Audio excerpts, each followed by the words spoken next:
This guy right here has just done the impossible because he just went ahead to break the record for the fastest production car in the world, beating the Bugatti Chiron Super Sport in the process, while the whole world is still ignoring this car. Well, this is the BYD Yangwang U9. And in this video is all you need to know about it. But before we get started, I am Meno and this is my YouTube channel. And in this channel, I will talk cars and other things related to cars. So if you're interested, go ahead and subscribe to the channel. Watch the video to the end, and if you like it, give the video a thumbs up. And with that said, thank you for tuning in. And let's get the video started.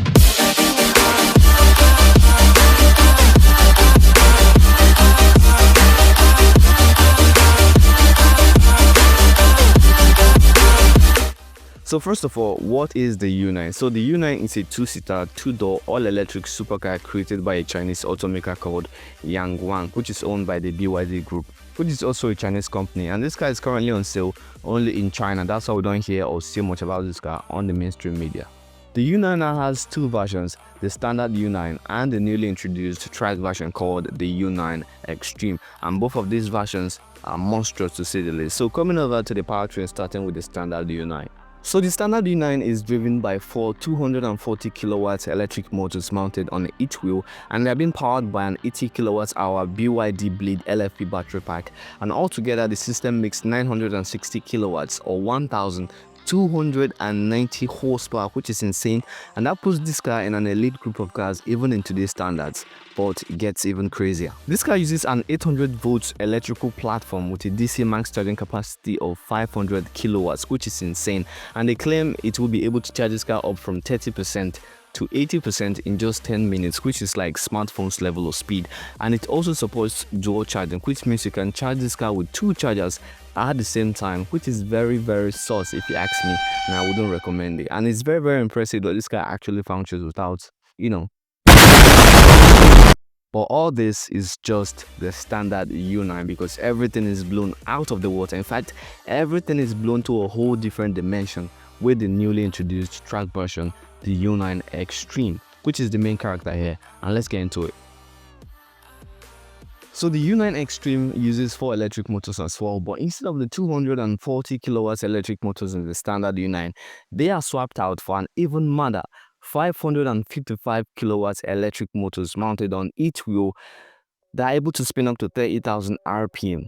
555 kilowatts in horsepower, that sounds like 744 horsepower. And fun fact, each of these electric motors make more power than the Lamborghini Aventador S, and they are almost as powerful as the Lamborghini SVJ, which is truly unbelievable. And altogether, this car makes not one, not two, but 3,000 horsepower, 2,978 horsepower to be precise. But that number is really mind-blowing. For context, that's 900 horsepower more than the already crazy Rimac Nevera R, 966 horsepower more than the Aspac Owl, and a whopping 1,400 horsepower more than the Bugatti Chiron Super Sport, almost twice the horsepower number of the Bugatti Chiron Super Sport. This car is just pure madness. But it gets even crazier because this car uses a whopping 1,200 volts ultra high voltage electrical platform, with the battery now being able to discharge energy at the rate of 30 C. So this car is crazy powerful with ultra high voltage electrical platform. What can go wrong? What can possibly go wrong? And now coming over to the performance, which is where we get to see these big numbers in action, starting with the standard U9. So the standard U9 can do 0 to 62 miles an hour in 2.4 seconds, run a standing quarter mile in 9.78 seconds, which is all really impressive, don't get me wrong. But considering the fact that a full-size family sedan like the Tesla Plaid can do like a much quicker time, it makes this car feel a little bit underwhelming with the numbers.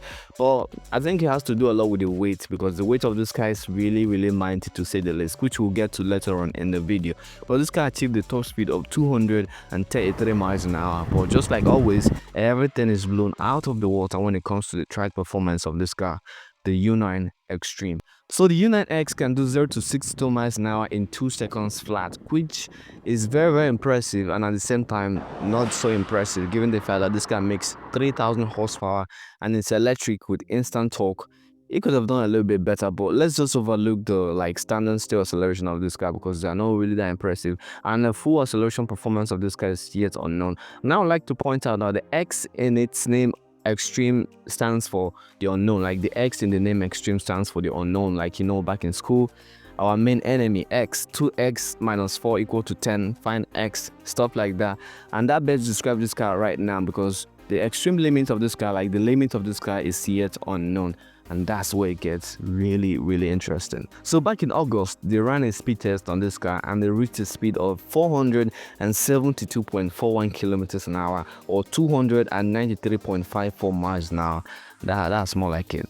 By the way, I'm not American though, but I prefer the measurement in miles an hour. At 294 miles an hour, that makes this car the fastest EV on the planet by a long shot, faster than the Rimac Nevera R and the Aspect R. And in fact, that puts this car third in the list of the fastest production cars in the world, only third to the Bugatti Chiron Super Sport and the SSC Tuatara, and not including cars with big claims like the Koenigsegg Gesco Absolute. But the scary part of the whole thing was that the way the car was still gaining speed, the way the car was still picking up speed, when the driver of the throttle showed that the car could easily clear 300 miles an hour, and we didn't have to wait long for that to happen, because in September this month, they released a video of the car reaching a speed of 496.22 kilometers an hour, or 308.33 miles an hour, at the same location at ATP Papenburg test track back in Germany, driven by the same driver, Mark Passenk, the German race driver.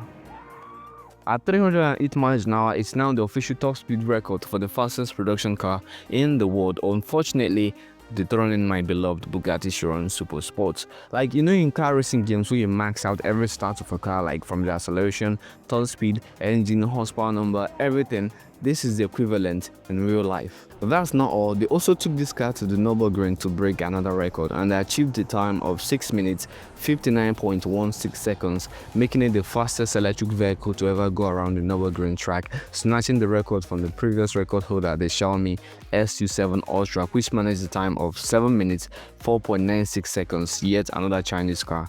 I think China is trying to make a statement here, to be honest. It's all really impressive until it's not, when you remember that this car is a whole 30 seconds slower than the fastest production car to ever go around the Nürburgring track, which is the AMG one, with a time of 6 minutes 29.09 seconds. And that's not all. There are so many Porsches, like so many other cars that have way less horsepower, like I'm talking 500 to 800 horsepower, that would smoke this car on track, which goes to show you one thing I've been saying on this channel for a very long time: straight line acceleration and track performance are completely different things. They are completely different, almost opposite. But these are some big achievements for this car nonetheless. And now coming over to the design, this car looks really fantastic. It looks compact, bold, and very muscly. There isn't much difference between the standard U9 and the U9X. And the U9X now is a full-blown hypercar, but it looks more like a supercar than a hypercar. At the front, you get this nice looking headlight and this crazy looking daytime running light that looks really fantastic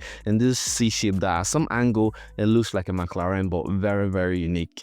On the side, there is nothing much going on except for the side intake that allows air into the wheel chambers and the internals for cooling. At the back, it has this very complex and yet simple looking design with this odd looking red diffuser that is angled really heavily. At the center, you get the Yangwang logo, and up top you get the fin that runs down the red deck lid that helps keep the car stable at high speed. It seems there will be an option for a fixed rear wing that can be removable, so you can take it off when you want to do top speed run, and you can attach it when you want to do like track runs, or you can just have it to like maybe flex. On the inside, they kept it very simplistic and clean. I love how the design flows from the door panels onto the dashboard and down through the center consoles, and it has this simple like gauge clusters and central touchscreen displays. The interior is just very simplistic and very clean. It's not the best, but it's enough to get the job done. Overall, this is a very nice looking car. It looks really fantastic. As a supercar, I will give this car a 10 out of 10, well deserved.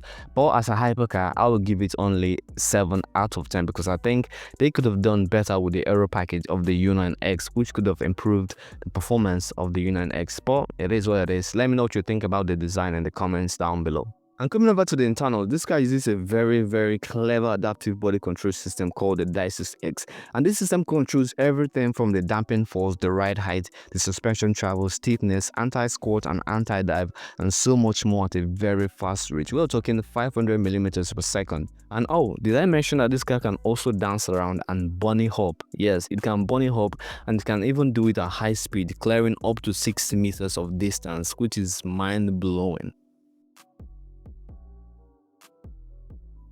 The car also uses BYD's E4 individual wheel drive system. So what this system does is like monitor and like studies the feedback from each wheels on the road, and then carefully distribute torque to each of the wheels to make sure that the car has the best possible traction and stability in case there'd be like a puncture or a traction loss. And it does all this at a very fast rate. We are talking over 100 times per second. The standard U9 comes with the 21-inch wheels, and the U9X comes with the smaller 20-inch wheels that may be smaller, but they are wider than the standard. And now coming over to the weight. These cars are heavy, and when I say heavy, I mean heavy.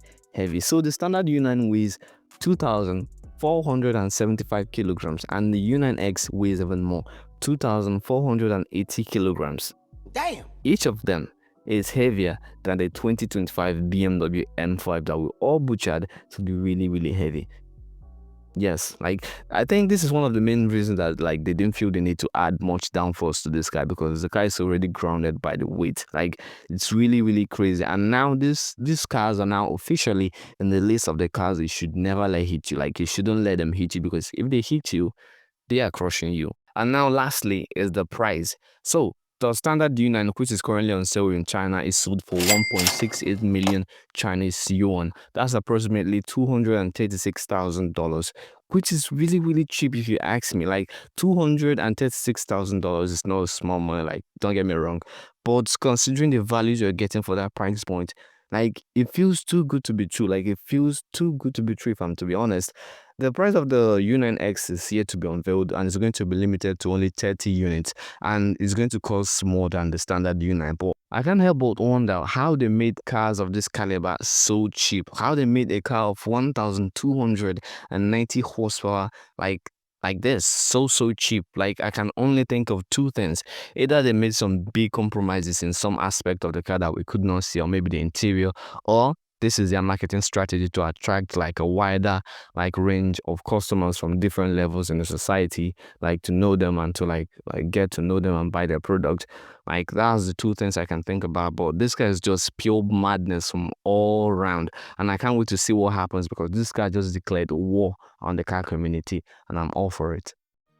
And with that, we've come to the end of the video, guys. So let me know what you think about this car in the comments down below. And I'm going to be making a follow-up video to this video detailing all the facts you need to know about this car. And also I'll be making another video predicting the cars I think will be able to reclaim the top speed record from this car. So in case you don't want to miss out that video, or so you don't miss out that video, go ahead and subscribe to the channel.